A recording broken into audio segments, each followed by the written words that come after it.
Apakah kamu sering merasa dimanfaatkan? Mungkin kamu sering direndahkan dan diperlakukan dengan kurang baik. Bahkan terkadang orang bisa menjadi kasar dan menghakimimu. Dan mungkin kamu merasa seolah-olah mereka tidak menghormati dan menghargai kamu. Memang tidak selalu menyenangkan untuk bergaul dengan mereka yang tidak menghargai kita.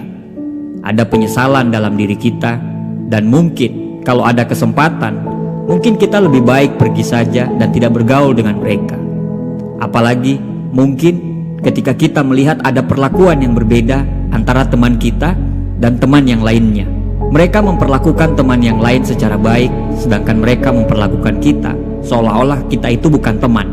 Tapi sebenarnya bukan mereka yang salah, tapi mungkin ada yang harus kita perbaiki dalam diri kita supaya mendapatkan penghargaan dari teman-teman kita. Ketika kita mampu memperbaiki diri kita menjadi manusia yang dewasa, maka orang lain pun akan mulai menghargai kita. Apa yang salah? Mari kita pelajari satu persatu supaya kedepannya teman-temanmu mulai menghormati kita. Nomor 1, kamu tidak menghargai dirimu sendiri. Belajar mencintai diri sendiri adalah hal yang utama. Bagaimana orang bisa menghargai kita kalau kita tidak bisa menghargai diri kita sendiri?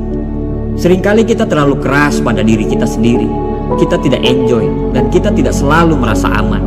Latih harga diri kita, karena dengan melatih harga diri, maka cara berpikir kita pun akan menjadi tinggi dan kita akan menyukai prosesnya. Herbert M. Lefkowitz mengatakan bahwa memiliki rasa kontrol diri dari dalam atas hidup kita sendiri adalah kunci untuk kondisi kesehatan mental kita.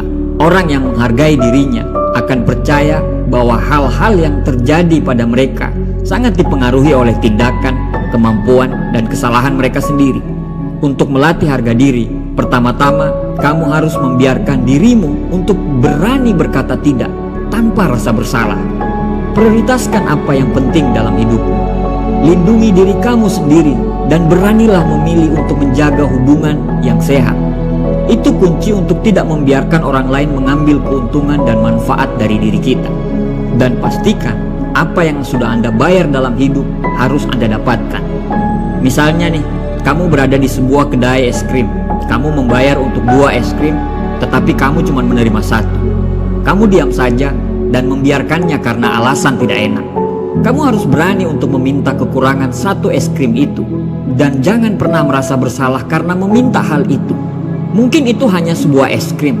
Kamu pengen, katakan pada mereka, saya belinya 2, tapi saya baru terima 1. Mungkin kecil, tapi inilah cara kita untuk melatih harga diri kita.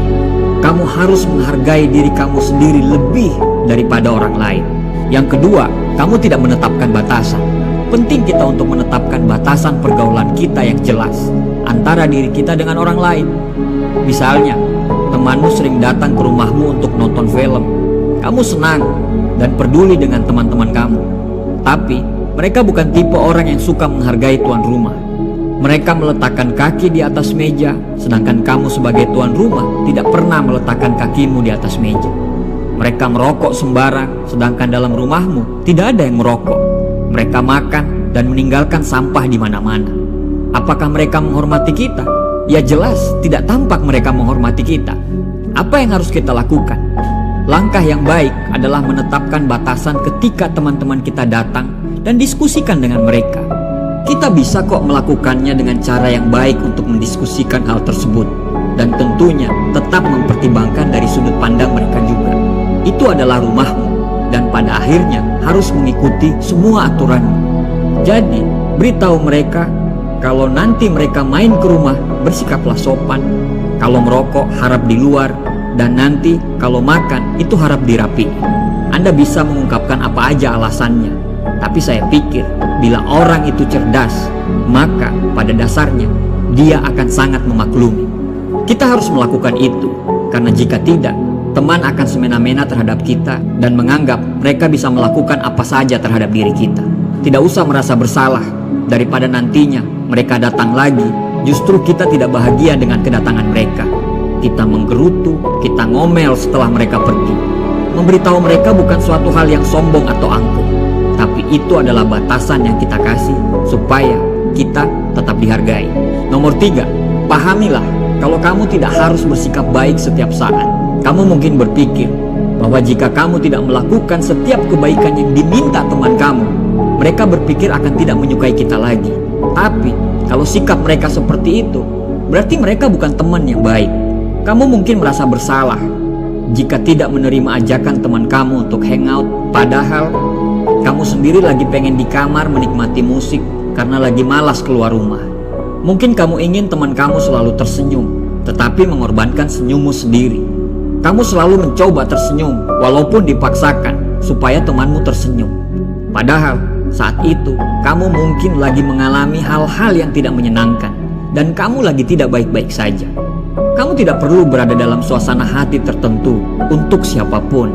Membiarkan rasa bersalah menguasai kita dapat membuat kita menegosiasikan tindakan yang dulu dirasakan menyenangkan menjadi sesuatu yang dipaksakan dan menjadi tidak nyaman. Berlatihlah untuk meyakinkan diri sendiri. Tidak usah merasa bersalah apabila kita tidak bisa menerima ajakan teman. Senyum kita lebih penting daripada senyum orang lain. Karena bagaimana kita bisa membuat orang lain tersenyum sedangkan diri kita sendiri tidak tersenyum? Bagaimana kita bisa membuat orang lain bahagia sedangkan diri kita tidak bahagia? Kita hanya manusia. Kita tidak bisa menyenangkan semua orang. Nomor 4, mungkin kamu terlalu sering minta maaf. Apakah kamu sering mendapati diri kamu untuk selalu minta maaf, bahkan untuk sesuatu yang bukan kesalahan kamu?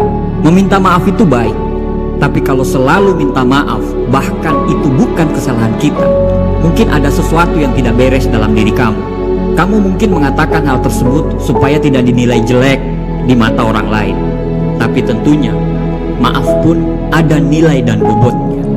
Jika kita terlalu sering minta maaf, lama-lama cerita kita mungkin akan dianggap biasa aja dari orang lain.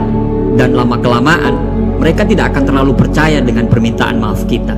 Dan sayangnya, permintaan maaf yang berlebihan kadang dapat memberikan kesan kepada orang lain kalau kita orang yang gampang tunduk.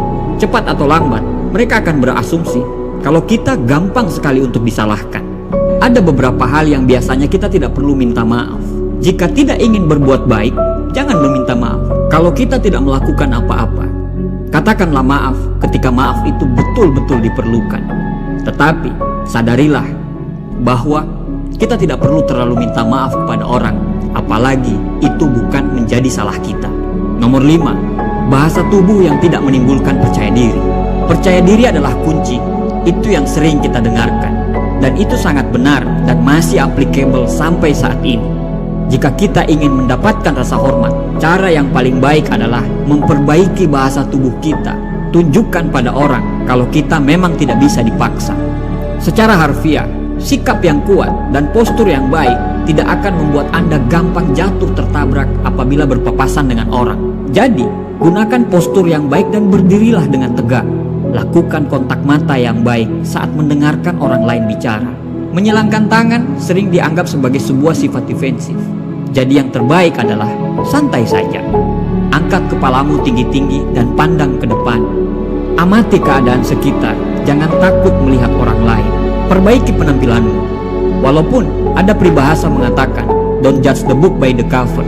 Akan tetapi, pada kenyataannya, orang pertama kali menilai kita dari penampilan kita. Jaga postur diri kita. Pertahankan kontak mata kita.